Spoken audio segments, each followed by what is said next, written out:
ജയൻ്റെ മരണത്തോടു കൂടിയിട്ട് ഏറ്റവും കൂടുതൽ രക്ഷപ്പെട്ട ഒരു നടനാണ് രതീഷ്. 150ഓളം മലയാള സിനിമയിൽ അഭിനയിച്ച അദ്ദേഹം. ജയൻ്റെ മരണശേഷം ശരിക്കും പറഞ്ഞു കഴിഞ്ഞാൽ രതീഷ് അടിച്ച് കയറുകയുണ്ടായത്.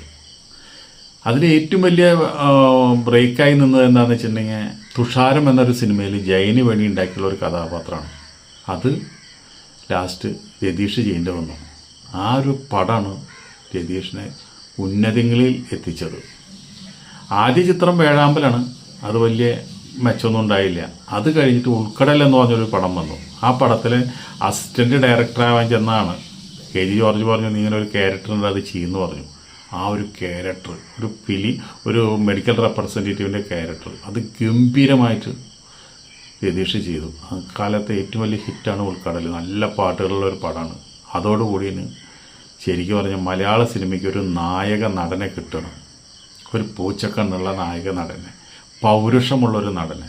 പൗരുഷമുള്ള നടൻ എന്ന് പറഞ്ഞാൽ മമ്മൂട്ടി നല്ല പൗരുഷമുള്ള നടനാണ്. അതുപോലെ മോഹൻലാലിന് പൗരുഷം കുറച്ച് കുറവാണ്.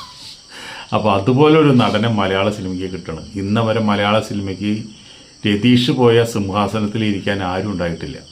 അത്രയും നല്ലൊരു നടനാണ്. പിന്നെ അവിടെ നിന്ന് അങ്ങോട്ട് രാജാവിൻ്റെ മകൻ, ഈ നാട്, അടിമകൾ ഉടമകൾ, ഇങ്ങനെ 1990 വരെ മൂപ്പര് നിറഞ്ഞു നിന്നു. 90ഓടുകൂടി മൂപ്പര് ഒരു ബ്രേക്ക് എടുത്തു. മൂപ്പരെ ജീവിതശൈലിയൊക്കെ മാറി.